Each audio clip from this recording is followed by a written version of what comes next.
성경 보겠습니다. 예레미야 31장 28절이고요.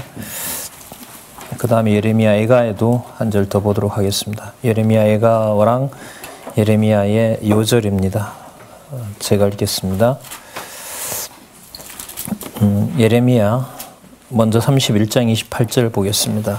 내가 경성하여 그들을 뽑으며 회파하며 전복하며 멸하며 곤란케 하던 것 같이 경성하여 그들을 세우며 심으리라. 여호와의 말이니라. 예레미야가 5장 21절을 보겠습니다.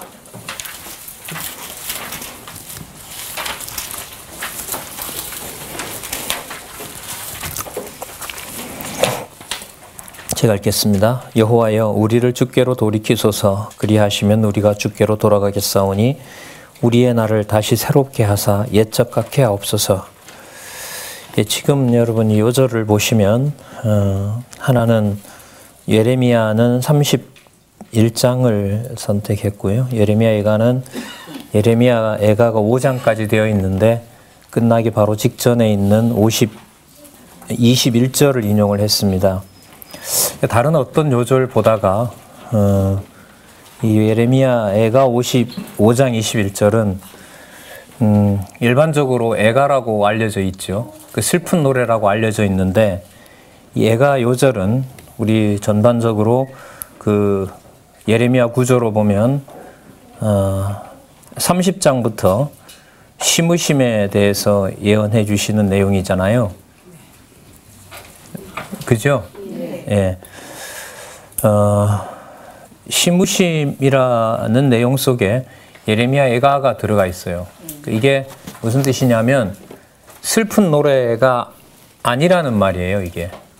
여러분, 슬픈 노래라는 말을 하고 그 심어주신다는 내용은 하나는 그 너무 슬퍼서 그 애절한 노래를 부르게 되는 현상이고요. 하나는 심으심이라는 말은 결국 회복해 준다는 거죠. 그죠? 네. 예. 그러니까 회복해 준다는 것하고 한탄스럽다라는 것은 그 의미가 반대가 되는 거죠. 그래서 예레미야 애가를 하나로 그 예레미야와 한 권으로 이렇게 묶을 수 있는 건요. 제가 알기로 없었어요. 이게 어떻게 하나로 묶여질까? 구조를 공부해 갈 때 이제 가장 어려운 것 중에 많았죠. 사실 많았는데 이게 도대체 심으심의 단서가 뭘까라고 이제 두근거리는 마음으로 애가를 읽었는데 1장을 읽어도 안 나오고 2장을 읽어도 안 나오고 3장을 읽어도 안 나오고 2장에 가면 그 끔찍한 일이 나오고 4장에 가면 또 나오고 5장에 들어가도 안 나오고 이제 5장 다 맞춰가는데 19절 가도 안 나오고 20절 가도 안 나오고 21절에 갔는데 뭔가 나오더라고요. 물론 이건 제가 발견한 건 아닙니다. 이제 요절을 가지고 이 요절이 심으심을 뒷받침할 수 있는 것인가 그걸 이제 고민하면서 봤는데 간구의 방식으로 이 속에 뭐가 들어가 있어요? 심으심에 대한 확정이 들어가 있는 거예요. 이게 여러분 심으심으로 보려면 이게 간구잖아요. 지금 5장 21절을 보시면 방식이 간구하는 방식으로 되어 있지 않습니까? 맞죠? 네. 그런데 여러분 선지서 앞부분에 이미 뭐가 나왔냐면 시가서가 나왔어요. 맞죠? 네. 전능성도 나왔고 신실성도 나왔고 주권성도 나왔고 영원성도 나왔고 자비성도 나왔어요. 선지서를 이해해 가실 때 선지서에 보면 시작했을 때는 패망인데 뒤에 가면 회복으로 끝나는 구절이 상당히 많습니다. 그것을 이해하실 때 꼭 앞부분에 나타난 하나님의 5대 속성을 염두에 두셔야 돼요. 당연히 그래야 되고요. 앞부분에 나왔으니까. 그러면 뭘 의미하냐면 아까 예레미야 5장 21, 애가에 나타난 5장 21절이 왜 심으심이 되느냐. 간구의 방식으로 여호와의 신실성을 그 찬양하는 내용을 바탕으로 하고 있고요. 그것은 여호와 하나님의 방법으로 이루시는 거기 때문에 주권성이 들어가 있고요. 그리고 감히 입에 올릴 수는 없지만은 이렇게 하나님의 백성들을 자 여기서 예레미야 31장을 가져오겠습니다. 예레미야 31장에 나타난 내가 마음판에서부터 새로 만들 내 백성에 대한 자손 언약을 하나님께서 해주신단 말이에요. 31장에 가면 그래서 예레미야 31장에 나타난 회복의 심의심에 해당되는 예언은 예레미야 애가에 나오는 슬픈 내용을 더 이상 슬픈 내로로 보지 못하게 만들어요. 그러나 상황은 어떻냐 하면 너무나 처참한 상황입니다. 그걸 굳이 설명을 한다면 주권성입니다. 그리고 반드시 약속은 이루어진다는 거죠. 그게 심의심이에요. 신실성입니다. 거기에 자손 언약을 통해서 하나님이 여전히 자손 언약을 반드시 이루어 가시고 감히 이것이 하나님의 자기 백성들로 하여금 하나님 살아계신 것을 확증해 주는 거구나 라는 것이 이해가 조금이라도 열리면 그것은 자비성이 돼요. 그래서 선지서를 이해하실 때는 한 문장 속에도 하나님의 5대 속성이 다 나타난다는 사실을 한번 염두에 두시고 확인해 보시기 바랍니다. 이 말은 그리스도께서 오셔서 마태복음부터 전하시는 말씀 한 구절이나 한 사건 속에 하나님의 5대 속성이 어떻게 한다? 다 계시되고 있다는 거예요. 마태복음 전체뿐만 아니라 마태복음 사건마다도 똑같아요. 그렇다면 한 구절에도 여호와 하나님의 살아계신 증거가 드러나고 또 언약 자손들로 하여금 찬양하게 한다면 한 구절뿐만 아니라 또 그 개념 하나라도 또 전체 신약 성경도 전부 메시아를 통해서 드러나는 하나님의 속성 찬양이 된다는 겁니다. 그리스도가 오셔서 하신 내용이 예수에 의한 성취고요. 그리스도께서 가시면서 약속해 주신 성령께서 오셔서 하신 일이 사도들과 교회를 세우는 여러 주의 선지자들, 주의 그 진리를 전하는 모든 자들을 통해서도 드러나는 것이 바로 5대 속성이라는 사실을 이 시간에 또 한 번 말씀을 드리고자 합니다. 그래서 이런 관점에서 보면 마태복음 1장 1절에 나오는 아브라함과 다윗의 자손 예수 그리스도의 세계다라는 그 낱말 속에는 이미 이사야부터 시작된 하나님의 통치 언약, 실체적인 언약을 이루시기 위한 우리 이사야서 마지막에 후반부에 나타났던 사메심 속에 나타난 바로 이방 왕을 통해서 하나님의 언약을 이루어 간다는 그 놀라운 사실을 우리는 여기서 염두에 둘 수 있고요. 그게 유대인들의 머릿속에 들어오질 않는다는 거예요. 그러니까 유대인들이 예수님을 버릴 수밖에 없다는 사실, 그건 예레미야에서도 이미 많이 앞으로 예고가 될 거고요. 자, 꼭 확인하시면서 복음서를 이해하실 때 물론 선지서도 선지서를 성령에 의한 성취하고도 연관시킬 때도 그렇지만 예수님의 말씀 하나하나 속에 선지서가 어떻게 정확하게 이루어지고 있는지를 확인하시면서 말로만 통일성이 아니라 성경 본문도 서로서로 연관이 되면서 언약과 성취를 확인할 수 있기를 바랍니다. 자, 우리 지난번에 예레미야 하다가 말았는데요. 오늘은 때리심까지 좀 상세하게 안내를 해드릴까 합니다. 어쨌든 10권 가져오셨을 텐데 먼저 5329페이지에 보시면 멸망에 대한 예언이 나타납니다. 맞지요? 6장에서부터 10장까지. 그래, 뽑으심에 대한 예언은 멸망과 재앙과 바로 이게 유다에 약속한 대로 이루어진다. 이렇게 됩니다. 자, 앞으로 책망을 하십니다. 그 다음에 멸망에 다가오고 있고요. 그 다가오고 있는 증거가 어디에서? 유다에 정확하게 이루어지는 겁니다. 지난번에 그걸 다시 한번 좀 반복을 하면 740년경에 이사야가 한 60년 동안 기록이 됐다면은요, 예레미야도 여러분 한 60년 정도 쓰였다고 보시면 돼요. 왜냐하면 이사야가 한 740년경에 시작을 한다면은요, 예레미야는 한 640년으로 보시면 돼요. 그 출발을 한 100여 년으로 보면 되는데요. 그 100여 년 사이에 북쪽 이스라엘이 망한 것을 우리는 확인을 했습니다. 그래서 북쪽 이스라엘이 망한 것처럼 누가? 남쪽 유다도 뭐 한다? 망할 것이다. 이게 이제 배경이 되잖아요. 그러면 예레미야 같은 경우에도 640년경부터 예레미야를 불러서 605년부터 시작하니까요. 586년에 망하죠. 그럼 580년경으로 보면 60년이 되는 거예요. 그래서 한 4년을 빼면 586년에 망하니까 4년 빼면 한 55년 정도? 54년 정도. 대략 60년 동안에 약속한 것이 그대로 이루어지는 내용이 예레미야로 보시면 돼요. 좀 배경에 있어서 뭐 상식이긴 합니다만 740년, 640년 이렇게 잡으면 돼요. 에스겔은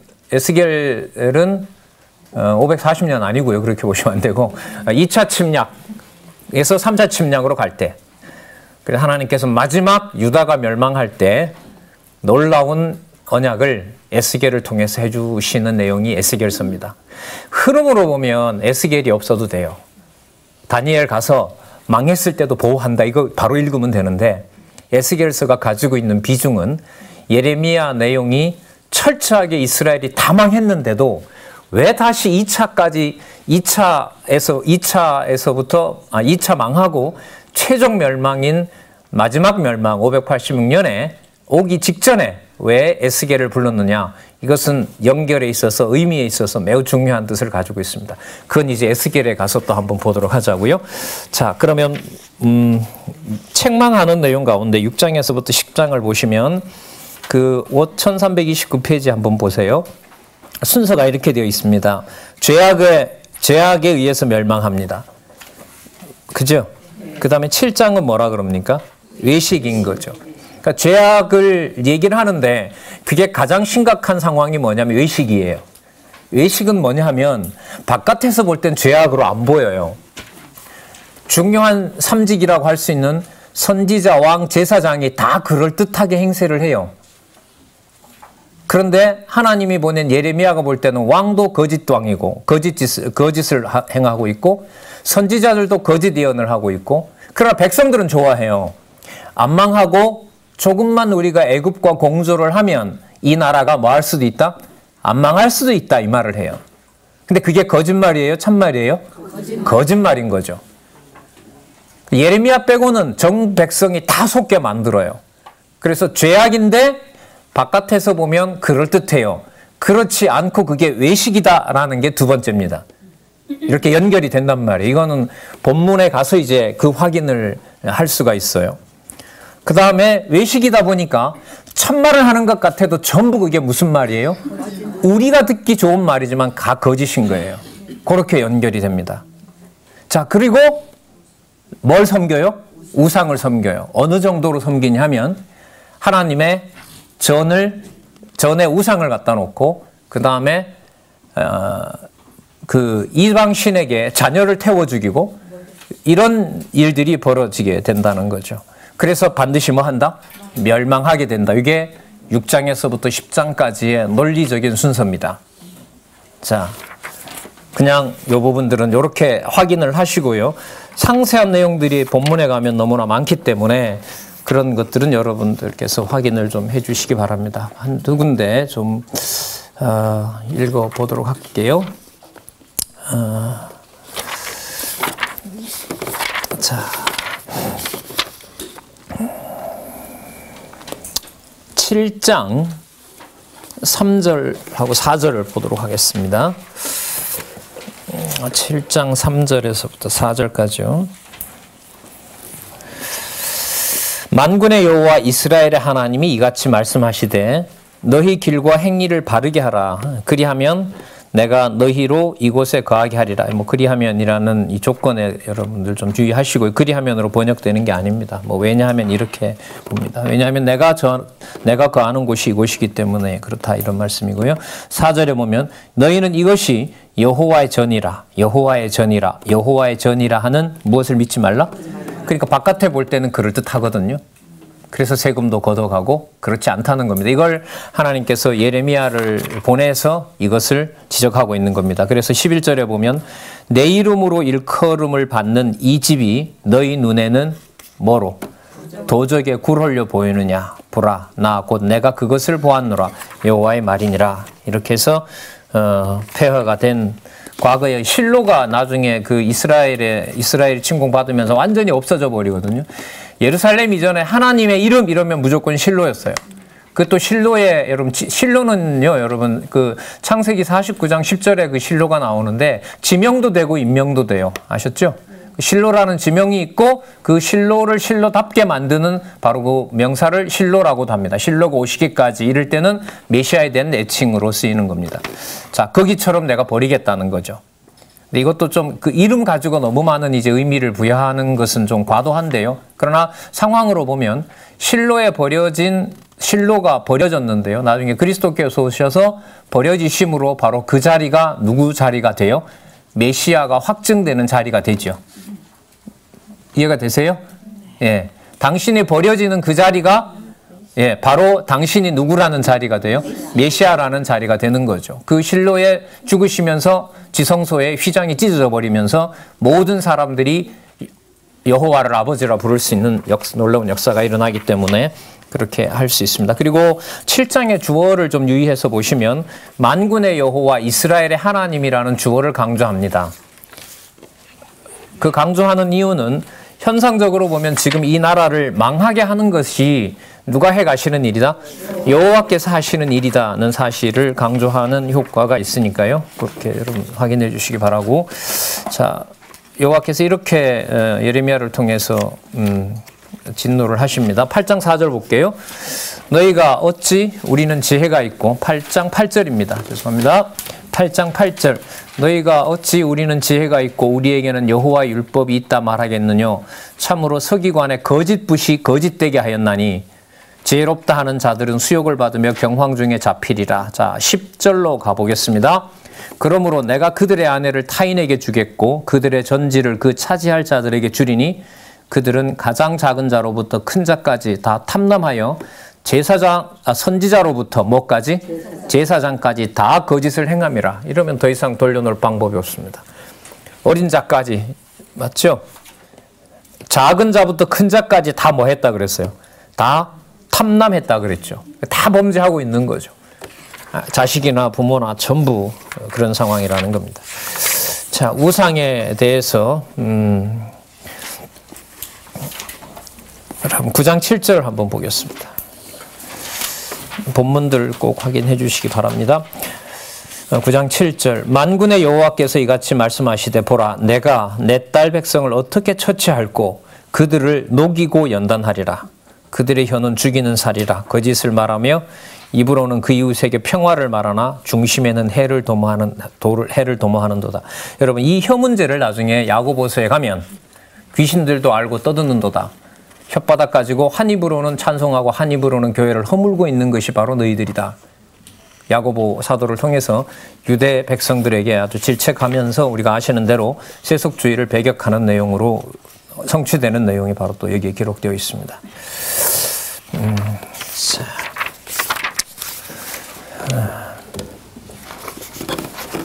9장 24절 보겠습니다. 9장 24절 자랑하는 자는 이것으로 자랑할지니 곧 명철하여 나를 아는 것과 나 여호와는 인애와 공평과 정직을 땅에 행하는 자인 줄 깨닫는 것이라. 나는 이 일을 기뻐하노라. 여호와의 말이니라. 그 뽑으시는 내용에 대해서 그냥 뽑으면 되는데 선지자를 왜 보내실까요? 뽑아놓고 내가 뽑았다라고 해도 되잖아요. 그거 하고 뽑을 때마다 여호와의 선지자를 보내서 내가 한다라는 걸 알려주는 거하고 차이가 클까요? 작을까요? 엄청 크죠? 그러니까 망해도 여호와께서 기억나는 것과 망했는데 여호와마저도 기억 안 나는 것은 차이가 어마어마한 거죠. 그러니까 우리에게 있어서 최악은 하나님의 백성들에게 삶이 풀리고 다치고가 아니라 어디에 있는 걸까요? 여호와 하나님의 존재가 확증되는 거냐 안 되는 것이냐. 거기에 바로 우리의 척도가 우리의 그 가치관의 척도가 있는 거죠. 그걸 여호와께서 지금 여기서 하고 있습니다. 그러면서 왕은 누가 왕이다? 내가 왕이다. 이걸 한마디 하세요. 이사야에서 이거 나왔었죠? 이사야에 내가 왕이다라는 말이 나왔어요? 안 나왔어요? 나왔어요. 왜 대답을 하려니까 기억이 안 나서 못 하시는 거예요? 나왔어요. 확인하시면 되고요. 이게 또 나오더라고요. 자, 그러면 무슨 뜻이냐면 만군의 여호와 이스라엘 하나님 내가 이제부터 왕 되겠다는 거죠. 그걸 우리는 이사야 후반부에 나타난 시므심에서 고레스를 통하여 유대인들이 상상할 수도 없는 왕이라는 사실을 확인해야 되고요. 또 하나 근래에 제가 어쨌든 강론하면서 나왔던 거기 때문에 히브리서에 가면 진짜 제사장이 되려면 유다 지파로 와야 진짜 제사장 된다. 그게 히브리서에 가면 나옵니다. 그래서 여러분 예수에 의한 성취 부분뿐만 아니라 나중에 예수께서 약속하신 내용들을 교회를 통하여 요한계시록까지 어떻게 성취하고 있는지도 계속해서 선지서의 많은 부분들이 이루어져 간다는 것을 다시 한번 말씀을 드립니다. 그러니까 당신의 이름을 두라고 분명히 약속을 했는데, 물론 솔로몬의 그 낙성식 사무엘상 8장에 가면 이 성전이 망할 것도 예고되어 있습니다만은, 중요한 것은 예고가 되든 망하든 중흥되든 간에 여호와라는 이름을 여호와께서 한 번도 포기한 적이 없다는 겁니다. 자기 백성에게는. 그러니까 여러분, 예레미야 애가가 처참한 현장인데도 여호와께서 성실하신 분이고 자비하심을 유지하고 있다는 것이기 때문에 예레미야 애가가 뽑는 내용이 아니라 어디에 들어간다? 시므심에 들어가는 거예요. 그는 단편적인 5장 가지고는 예레미야는 절대로 이해가 안 됩니다. 그래서 참 이것도 큰 사건이라고 좀 봐요. 애가가 더 이상 애가가 아닌 시므심이고 메시아에 맞추어서 회복될 내용을 확증해 줬다는 것도 자, 놀라운 얘기입니다. 여러분, 자, 10장 10절 볼게요. 10장 10절에 오직 여호와는 참 하나님이시요 사시는 하나님이시요 영원한 왕이라. 예. 제가 알고 있던 게 아니라요, 제가 찾아왔어요. 나오는 것에서. 그러니까 이사야 24장 23절에 나오더라고요. 이미 일찍이 그 다윗은 당신이 왕이 아니라 영원한 왕은 시편 몇 편? 24편. 네, 24편 8절, 9절, 10절에 가면 영광의 왕, 영광의 왕이 계속 쏟아지고 있죠. 여러분, 이 말씀 드리는 이유는 나중에 아브라함과 다윗의 자손 예수 그리스도의 세계라라고 하는 1장의 1절로 들어갈 때 그 구절 속에 뭐가 다 담긴다? 이사야부터 말라기까지가 다 담겨서 메시아의 삼직이 거기에 다 들어있다는 거예요. 그걸 그리스도가 모를 리가 없고, 그걸 마태가 기록하면서 모를 리가 없고, 그 깨닫게 된 내용들이 신약 성경의 첫 문장, 그리스도 성취 내용을 그야말로 장식하고 있는 겁니다.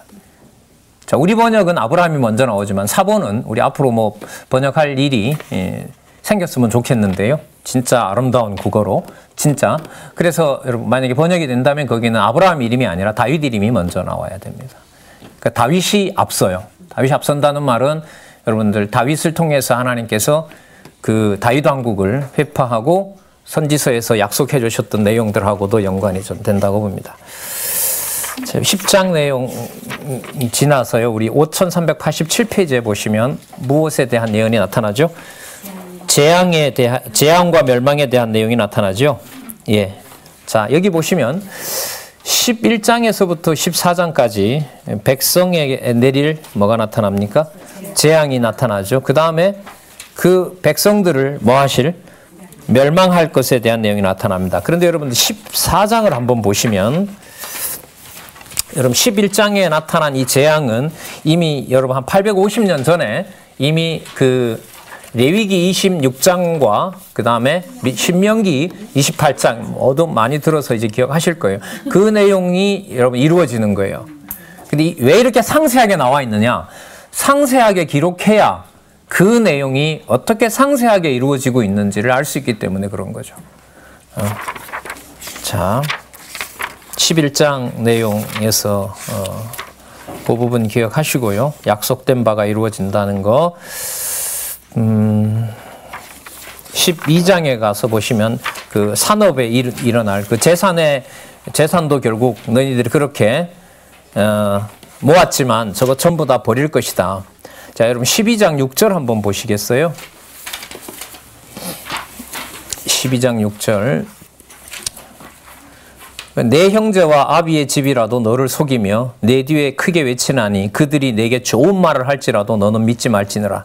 7절. 내가 내 집을 버리며 내 산업을 내어 던져 내 마음에 사랑하는 것을 그 대족의 손에 붙였노니, 이렇게 나옵니다. 내 산업이 살림 중에 사자같이 된다. 그래서 다 버리게 된다는 내용을 여기서 말하고 있습니다. 그러니까 재산들이 전부 다 이제 사라진다는 거죠. 예.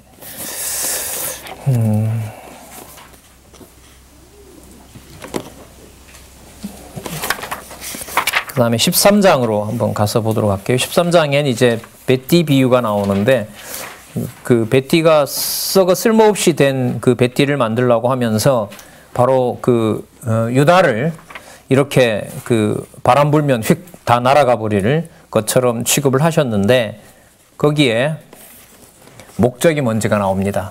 11절 볼게요. 13장 11절. 나 여호와가 말하노라. 띠가 사람의 허리에 속함 같이 내가 이스라엘 온 집과 유다 온 집으로 내게 속하게 하여. 여러분 여기서 이스라엘 온 집은 사실 북이스라엘로 보면 이미 망했습니다. 맞죠? 여기를 다시 거론하는 거예요. 그들로 내 백성이 되게 하며 뭐라 그럽니까? 내 이름과 칭예와 칭송과 찬양인 거죠. 그 다음에 영광이 되게 하려 하였으나 그들이 믿지 아니하였느니라. 그럼 이걸 이제 다 버려요. 버리면 그 다음에 하나님은 그럼 어떻게 하시려고 합니까? 그걸 내가 이제부터 심겠다는 거죠. 심는데 이사야서에서 왕을 다른 왕으로 너희들이 상상할 수 없는 왕을 보냈기 때문에 통치를 받는 백성도 그림자인 유대 백성 갖고는 안 된다. 그러면 누굴 만드시려고 그러는데요? 마음에서부터 할례로 정해지는 게 아니라 마음에서부터 내가 원하는 백성을 지금부터 내가 골라내겠다. 그럼 유대인만 합니까? 아니다. 그게 아니다는 거죠. 그래서 여러분 예레미야 1장 1절이 시작할 때 예레미야를 유대의 선지자로 불렀다 했어요. 온 열방의 사도라 불렀다 했습니까? 그렇죠. 망하는 것은 유다인데요. 이 내용에 향하는 방향은 뭐냐면 실체적인 언약, 이방인도 들어오고 북쪽 이스라엘도 들어온다라고 하는 겁니다.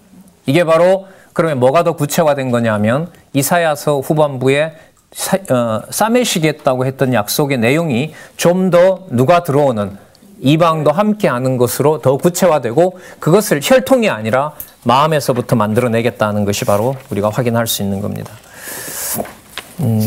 자, 이 13장 내용은 여러분 이 1차 침략이 이미 끝난 상황이기 때문에 13장 여러분 14장 그러니까 1차 침략이 끝난 상황을 보면서도 돌아오지 않는단 말이에요. 돌아오면 여러분 안 됩니다. 왜냐하면 레위기 26장에 가면 거기에는 한 4번이 나오는데요. 4번 정도 나와요. 때렸는데 안 돌아오고 그런데 때려도 또 안 돌아오고 때려도 그런데 또 안 돌아온다. 그래서 내가 때려서 마지막 망하게 한다. 이게 여러분 레위기에 가면 4번에 나와요. 4번이. 그래서 이게 여러분 왜 유다가 3차 침략이냐라는 것을 유다가 하도 말을 안 들어서 그렇다 이게 아니고요. 이미 어디에 보면 레위기에 보면 한 4차례 정도 이미 약속이 되어 있어요. 때렸는데 거듭 돌아오지 않는다는 게 나와 있어요. 그런데 사실 유다를 보면 이런 뭐 꼭 이런 맞춘다는 게 아니라 그 정황이 그대로 다 일어나는 거죠. 1차, 2차, 3차 망했잖아요. 3차 망했는데도 다 손을 들어요. 다시 또 애굽에 가요. 애굽에 가죠. 그 애굽에 가서 애굽까지 망하게 돼요, 결국. 그래서 어떻게 보면 아니라 레위기에 있는 그 절차 그대로 다 이루어져요. 마지막에는 처참한 여러분 어디죠? 아골골짜기, 예, 아골골짜기라고 그러죠. 그 흰놈의 아들, 흰놈의 골짜기. 거기에서 너희들이 자녀를 바쳤는데 바로 그 골짜기에 앉아서 이제 바치지 말고 너네들 입으로 들어가게 된다. 그게 여러분 예레미야에 나타나 있고 예레미야 예가에 그 정황이 나타나 있는 거죠. 예.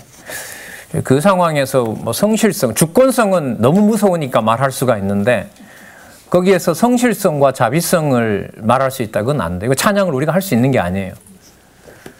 아까 말씀드릴 때 5가지 속성이 나타난다고 했는데 그 말은 5가지 속성을 한 가지라도 우리가 제대로 찬송할 수가 없어요. 경악할 뿐이죠. 이 현장에 있으면 그냥 악소리 지를 뿐이에요.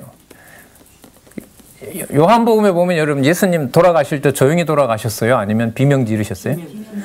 큰 소리로 외치시며 다 이루었다라고 하시더라. 이렇게 다 이 참 재밌어요, 진짜.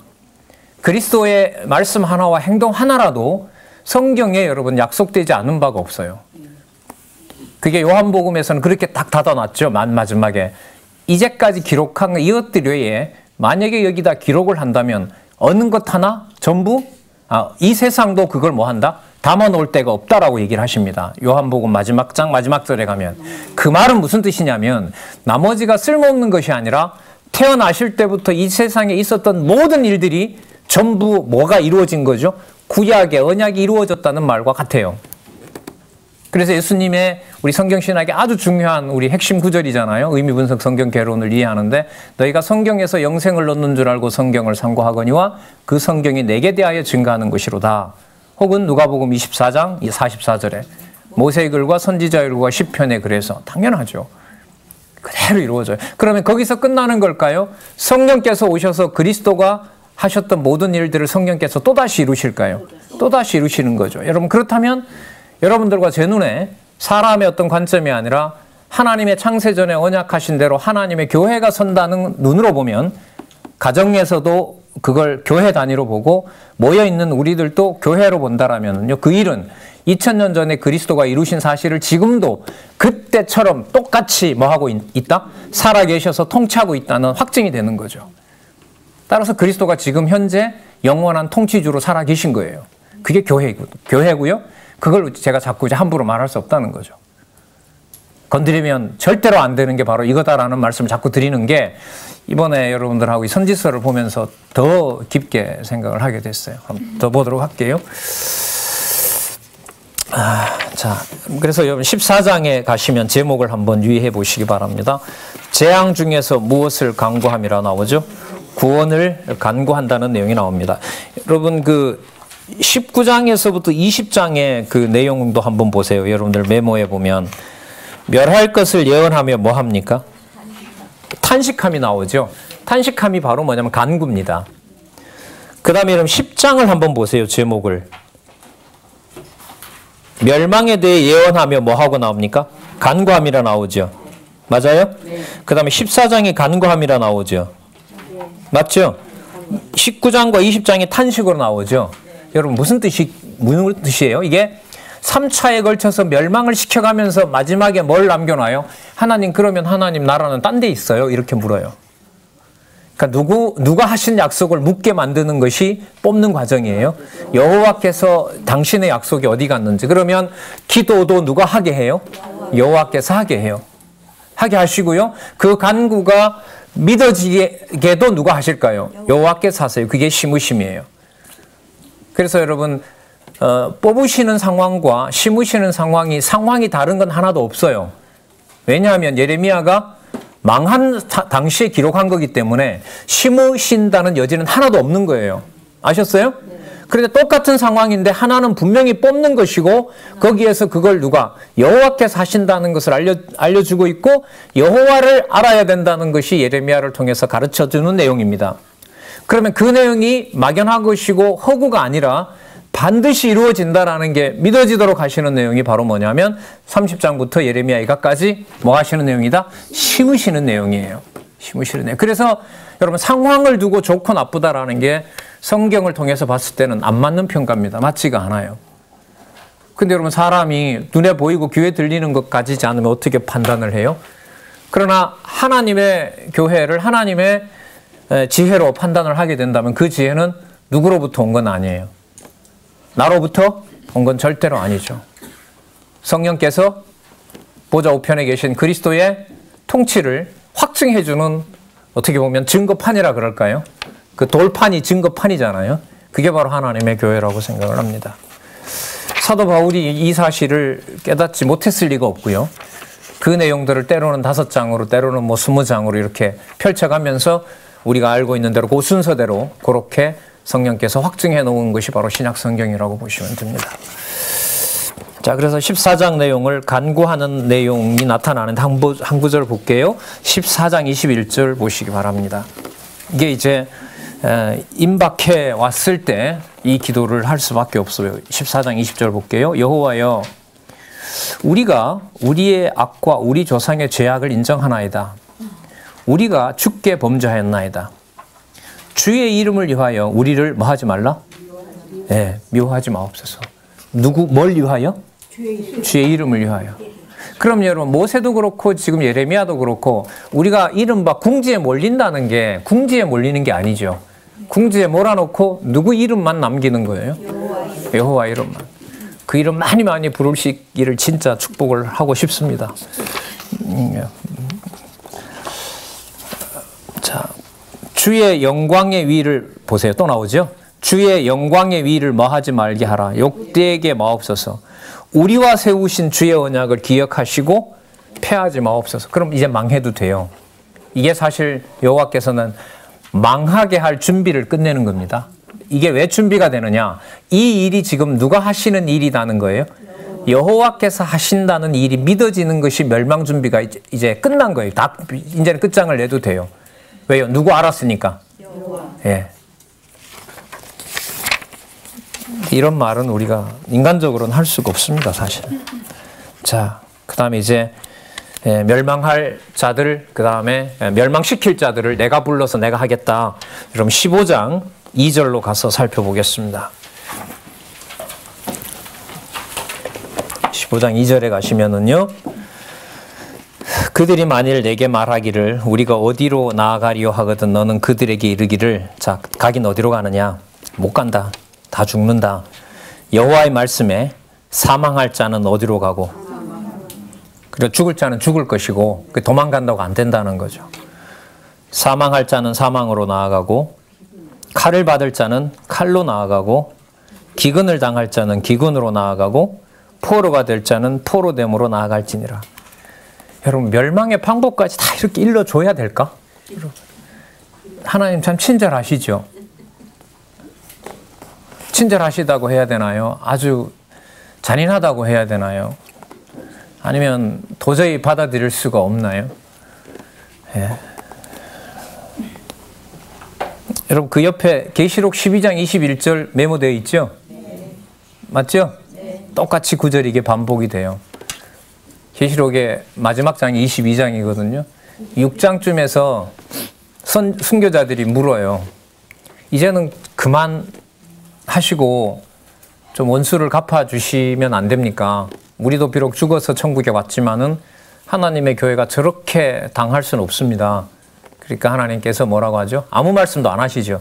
그리고 그냥 세마포 주고, 세마포 줘요. 세마포는 여러분 누가복음 끝에 가면 예수님이 죽으셨을 때 입고 안식하셨다 했죠. 그때 입었던 게 세마포예요. 그러니까 그 옷은 뭐의 상징이냐면 안식의 상징이에요. 그러니까 너네들 할 만큼 했으니까 입고 가서 쉬어라 이 말이죠. 22장에 가면 그러면서 뭐라고 얘기를 하세요? 그 6장 11절에 보면 너희들 같이 더 순교할 자들의 숫자가 남아있다. 그래서 22장에 가면 그렇게 끝나요. 더러운 자는 더러운 짓을 계속하고 거룩한 자는 계속 거룩한 짓을 하며, 여기 있는 대로요. 예, 사망할 자는 계속 사망하고요. 멸망할 자는 계속 멸망하고요. 사망시킬 자는 더 더럽고요. 불의한 놈들은 더 불의한 짓을 하게 되어 있다. 이게 여러분, 그러니까 임박한 침략 앞에서 여호와 하나님을 기억나게 하는, 여러분 이 말은 진짜 인간이 듣기 좋아요, 싫어요? 진짜 들을 수도 없는 말이고 싫은 말이고 들을 수도 없는 말이에요. 그리고 이 말은 결국 믿어질 자만 믿어지겠죠. 맞죠? 그렇죠? 그러니까 멸할 자 멸하게 하고, 사망할 자 사망하게 하고, 남겨둘 자 남겨줄게 하고, 1차에 남았는데 뭐가 기다리고 있어요? 1차에는 견뎠어요. 근데 2차에 가서 기근 때문에 죽은 사람도 있고요. 기근에는 견뎠는데 뭐예요? 연병으로 죽는 자가 또 있는 거예요. 어떤 자가 행복하죠? 어차피 3차에 가서 죽을 바에 1차에 가서 죽는 게 제일 좋잖아요. 어차피 죽을 건데. 아니에요? 그래서 좀 더 사는 게 낫죠. 그래 사는 게 뭐 사는 건가요? 제가 무슨 말씀 드리려고 하냐면, 이 모든 과정에 일어나는 이 절차들을 누가 뭐 했기 때문에, 누가 어떻기 때문에라는 말이 통할까요? 안 통할까요? 안 통해요. 그걸 지금 상세하게 다 알려주고 있어요. 이걸 보면서 참 명쾌하게 이 논리적 흐름은 들어오는데, 야, 진짜 내가 이런 신을 좋아할까? 참 많이도 질문을 던지면, 오늘도 또 던지는데, 이런 신을 좋아한다면 이 내 판단으로는 오질 않는다, 이건. 그래서 진짜 하게 하시는 것이고 믿어지게 하는 것이다. 글쎄요, 그거밖에는 말로는 남는 게 없습니다. 자, 그러면서 여러분 뭐라고 또 말씀을 하시냐면 15장 11절 한번 가볼게요. 자, 제가 읽어볼게요. 여호와께서 가라사대 내가 진실로 너희를 뭐하게 한다? 아까 그렇게 다 죽인데 뭘 또 강하게 해요. 왔다 갔다 하죠. 너로 복되게 할 것이며 내가 진실로 내 대적으로 재앙과 환난을 때에 뭐하게 해요? 여기 재밌는 말씀 나와요. 여기 잘 보세요. 내가 진실로 너를 뭐하게 해요? 강하게 할 것이요 도로 복을 얻게 할 것이며 내가 진실로 정말로 내 대적으로 재앙과 환난을 때에 뭐하게 한다? 전세가 역전된다는 거예요. 그러니까 유다가 뭐하게 되고 강한 나라가 되고 대적들이 너네들한테 뭐 할 날이 온다? 살려달라고 하는 날이 온다. 여러분 이런 사건이 있었어요? 없었어요? 옆에 메모가 안 돼 있었는가 보다. 에스더 이렇게 적어 놓으시면 돼요. 에스더에 가면 하만에 의해서 죽게 되었지만 나중에 전부 다 뭐 합니까? 그 원주민들이 죽이려고 했다가 누구 이름을 부르고 싶다고 그런다 그러죠? 여호와 이름 부르겠다는 일들이 사실 여기 나타납니다. 자, 여러분 이 해설을 주석을 좀 보고 넘어갈게요. 5439페이지에 보시면 첫 번째 단락 밑에서부터 하나, 둘, 셋, 넷, 다섯 번째 줄.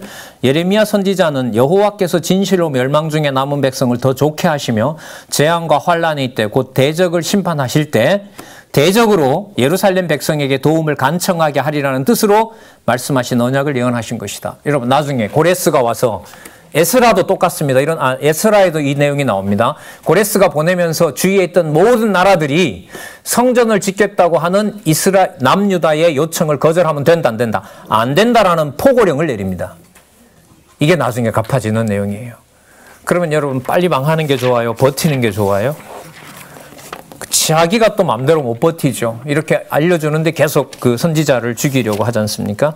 그게 여러분들 20장까지 나타난 여러 우상에 대한 우상을 섬기는 상황을 지금 질책하시면서 그 우상 카드를 꺼내 드는 거는요. 그 땅이 더러워졌기 때문에 더 이상 둘 수 있다 없다. 없다는 내용이 나와야 되기 때문에 여기서 보면 우상 얘기가 나온다고 봐요. 자, 그러면서 18장에 가면 토기장이 비유 아시죠? 그죠? 토기장이 비유는 선명하잖아요. 누구 마음대로 해요? 좋은 그릇인지 나쁜 그릇인지 어떻게 만들 것인지는 누가 결정하죠? 그 토기장이가 한단 말이죠. 그러면 여호와께서 그렇게 하는 것이 뭐가 그렇게 잘못이냐? 이것이 나의 정의다, 의다 이렇게 가르쳐주는 내용이 18장입니다. 자, 그 다음에 19장에 가서 보시면 멸할 것을 예언하며 탄식하는 내용들이 나타나는데요. 자, 20절에 19장 2절에 보시면 5절로 보겠습니다. 19장 5절에 보시면 또 그들이 바알을 위하여 산당을 건축하고 자기 아들을 바알에게 뭐로 드렸대요? 번제로 드리는 거죠. 자, 그래서 그 19장 6절에 보면 나 여호와가 말하노라 보라 다시는 이곳을 도벳이나 흰놈의 아들 골짜기라 하지 않고 뭐라고 바꿔 부르게 된대요? 사륙의 골짜기. 그러니까 택한 백성들, 거기서 너네들이 그렇게 나쁜 짓을 했는데 그 골짜기가 앞으로는 이름이 달라진다. 너네들이 죽은 골짜기, 무슨 골짜기? 사륙의 골짜기가 된다. 심판의 골짜기가 된다. 그리고 심판의 골짜기에 나타나는 현상이 결과가 9절에 보면 그들이 그 대적과 그들의 생명을 찾는 자에게 둘러싸여 곰핍을 당할 때에 기근으로 침략하는 거죠. 자, 주어가 누가 나와요? 내가라고 나오죠? 나와요? 예, 9절 중간에 내가 그들로 그 아들의 고기, 딸의 고기를 먹게 하고 또 각기 친구의 고기를 먹게 하리라. 여러분 이게 우상 전에서 우상 앞에 자녀를 드렸던 것을 그 고기를 더 이상 우상에게 주지 않고 차라리 너네들이 먹어라. 이 광경이 지금 여러분 20장에 약속이 되어 있습니다.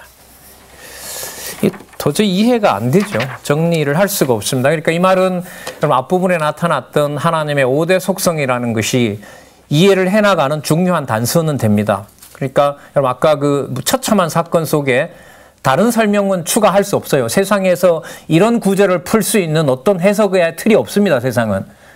우리가 꼭 가져와야 되는 구절이 있다면 욥시편 잠언전도 아가서입니다. 그러니까 역사를 섭리하시고 거기에 드러난 누구의 이름? 여호와의 이름, 또 그 여호와의 이름을 드러내는 방법, 여호와의 이름을 드러내는 목적, 그리고 어떤 사건도 거기에서 하나도 예외가 없는 것, 그 사건들이 욥시편 잠언전도 아가서에서 확인이 됐고요. 그 내용들이 이제 곧 메시아를 염두에 두고 메시아를 통해서 이루실 거기 때문에 이제까지 나라인 모형적인 언약을 정리하시고 폐망시키고 회복하는 그 과정의 중간에 여러분들 보고 계신 선지서가 있습니다. 자, 그러면 여러분 이렇게 그 큰 틀에서 열방도 보고 이방도 보고 자, 모든 유다가 보는 여호와의 멸망과 책망과 멸망에 대해서 얘기를 해줬죠. 그럼 이 모든 일들이 이제 누구한테 이루어져야 돼요? 유다에게 일어나야 되잖아요. 그게 여러분 5491페이지부터 유다의 뭐에 대한 멸망에 대한 예언이 나타납니다. 아까 1장에서부터 19장 사이에 보면요. 1차 멸망 전만 얘기하는 게 아니었죠. 이미 뭐도 들어가 있어요? 1차 멸망한 것도 가지고 설명을 해요. 그러니까 1차 침략 당하기 전에도 얘기를 했고요. 예를 들면 아까 11장 같은 경우에는 이 정황상 보면 1차 침략이 끝나고 2차 침략이 시작할 때 얘기를 하는 거예요. 그러면 지금 21장에서부터 29장은 뭐냐면 자, 약속한 대로 이루어진 거 봐라. 1차 이루어지지 않았느냐. 칼로 대부분 죽었지. 자, 그 다음에 또 뭐가 와야 돼요? 기근이죠. 맞죠? 칼과 기근과 또 뭐가 와야 돼요? 연병이 와야 되거든요. 그러니까 칼로 한 번 더 죽이고 거기에 기근이 오고 연병으로 가게 되고 먹을 것이 없으니까 처참한 일이 벌어지고 여러분 그게 21장에서부터 29장까지인데 여러분 이걸 어떻게 사람이 뭔가 이렇게 이해할 수 있는 틀을 가지고 제시를 할 수 있겠어요. 그래서 제가 아까 말씀드리고 싶었던 게 욥시편, 잠언전도, 아가서를 통하지 않으면 선지서는 뒷부분으로 뭐 첫 부분부터 그렇지만 우리가 이해할 수가 있다 없다? 없다. 여러분 이걸 모르게 되면 그리스도가 오신 그리스도는 복음으로 오셨지 그래서 복음서 읽어요. 그럼 하나도 안 맞죠. 맞을 리가 있나요?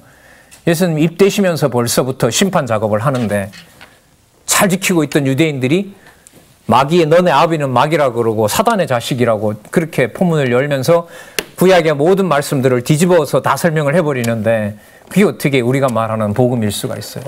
그런 틀이 아니란 말이죠. 자, 그래서 5491페이지 유다 멸망에 대한 예언은 2차 그리고 3차 침략, 특히 3차 침략이 마지막 침략이 임박했을 때 그걸 누가 하시는 일이다? 여호와께서 하시는 일이다라는 사실을 여러분 여기서 알려줍니다. 그래서 등장하는 인물이 보면 유대의 여러분 마지막 왕이 누구죠? 시드기야죠. 시드기야에 관한 내용들이 나타나게 됩니다. 그래서 3차 침략과 연관해서 우리가 살펴볼 수가 있습니다. 자, 11권을 제가 좀 보도록 할게요. 자, 11권에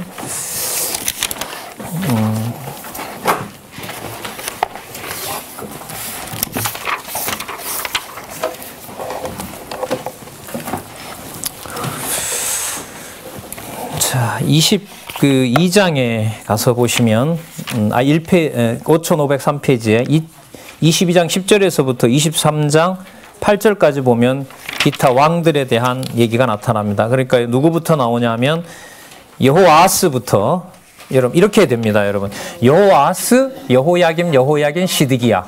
다시요. 여호아스, 여호야김, 김씨 먼저 나오고요. 그 다음에 여호와긴, 그 다음 시드기야. 이 네 명의 왕들에 대해서 집중해서 21장에서부터 29장까지. 그러면 왜 이렇게 얘기를 할까요? 하나하나 거론하면서 그 왕들에게 일어날 모든 일들이 바벨론이 강한 세력이어서가 아니라 누가 하고 있는 일이다? 내가 하고 있는 일이다 하는 것을 확증해주고 누구 이름이 기억이 나요? 그러면 여러분 이렇게 보면 뽑고 심으심은요 이렇게 정리가 됩니다. 여호와의 이름을 계시하고 여호와의 이름을 찬양하게 하는 방식이 뽑는 방식과 심는 방식이에요.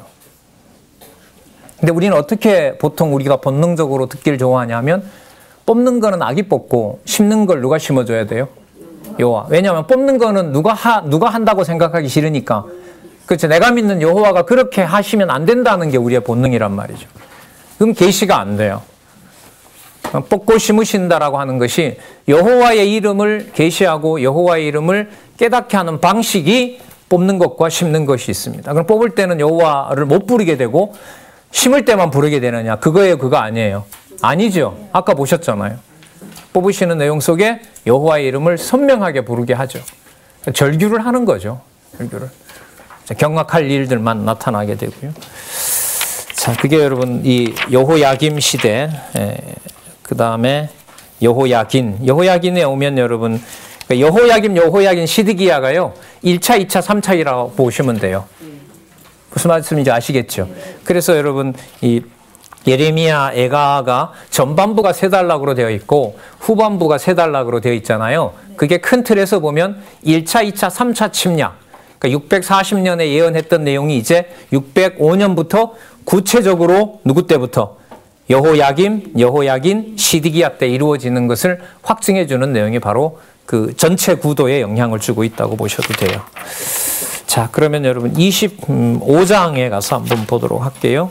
25장에 가서 보시면 백성을 향한 예언이 나타나는데, 자, 어디를 보시냐 하면 5535페이지에 25장은 열방에 대한 진노를 예언하는 내용이고요. 26장은 거역에 의한 진노를 예언하는 내용이고, 27장은 바벨론을 통한 진노를 예언하는 내용입니다. 이게 재밌는데요.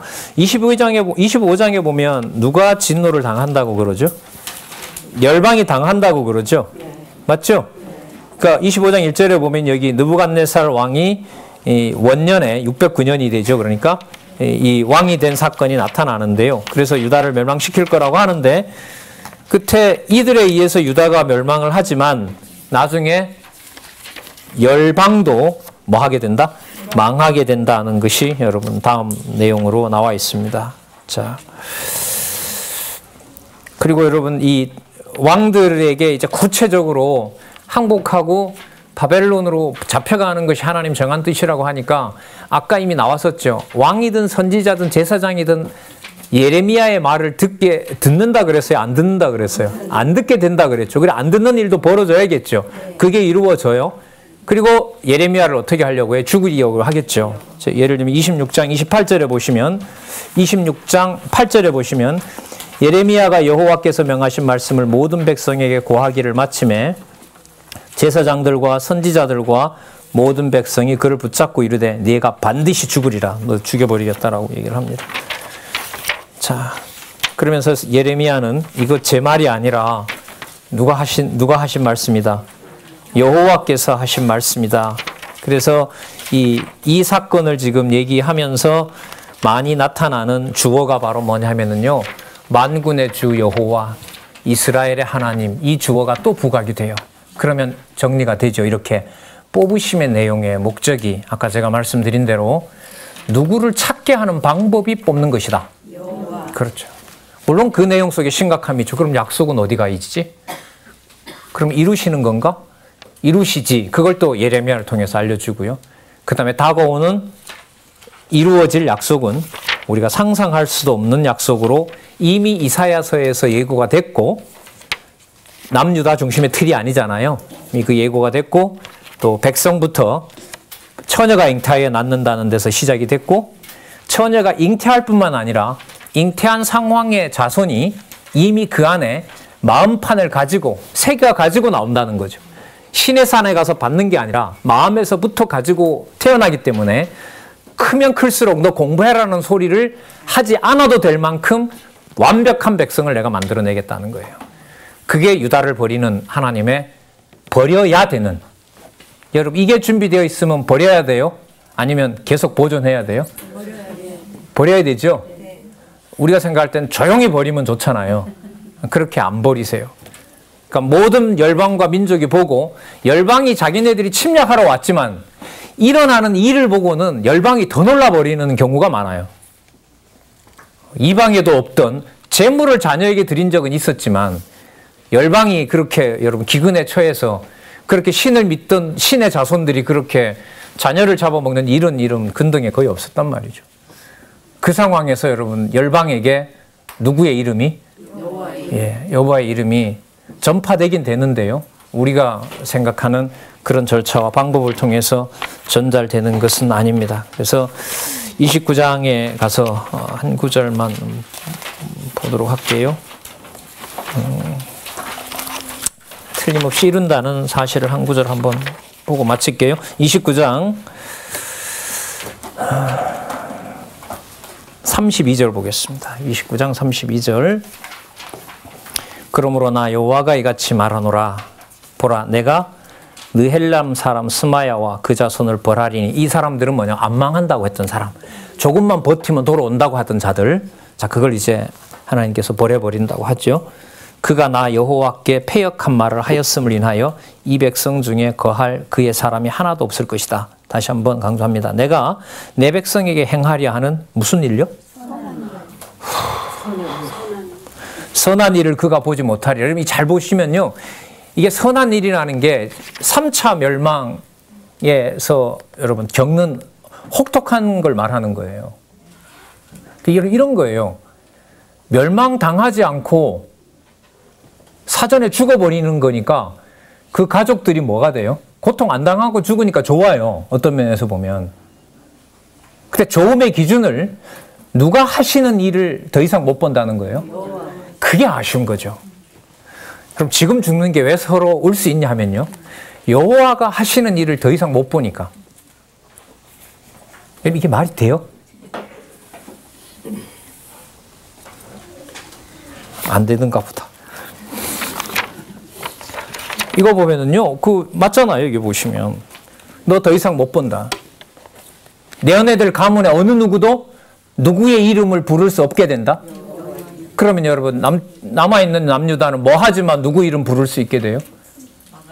망하지만, 붙잡혀가지만, 처참한 일이 있지만 그 상황에서 누구 이름을 부를 수 있어요? 여호와 이름을 부르게 된다는 거죠. 그걸 우리가 생각하는 복이고 그걸 우리가 뭔가 관리하고 뭔가 이렇게 만들어 나간다. 이거는 모르는 거죠. 이건 진짜 무지한 겁니다. 그냥 읽는데도 더 이상 보고 싶지 않고 보고 싶고 더 말씀을 그래도 영혼의 생명이다라는 것까지 우리에게 기억이 나서 감사할 뿐이죠. 기도하겠습니다. 하나님 감사합니다. 무섭게 하나님 몰려오는 하나님의 진노 앞에 하나님께서는 거짓 선지자들, 왕들, 그 거짓 백성들을 그냥 그대로 버리지 않으시고 또 이렇게 하나님의 선지자를 보내서 하나님의 살아계신 역사를 분명히 전해주셨습니다. 모든 백성과 모든 왕이 죽이려고 하는 예레미야를 통해서 하나님 살아계신 것을 증거하도록 하신 것처럼 주 예수 그리스도의 십자가와 그의 사도된 그의 제자된 많은 믿음의 선진들을 통해서 진리의 말씀 지켜주도록 하셨고 이 땅에도 짧은 역사지만 주의 이름 여호와 마음껏 부를 수 있는 길까지 선명한 진리로 우리에게 인도해 주셨습니다. 하나님 너무나 감사드립니다. 더 분명하고 명확하게 밝혀 아름답게 전하는 일로도 저희들을 써주시기를 간절히 원하오며 예수님의 이름으로 기도드렸습니다.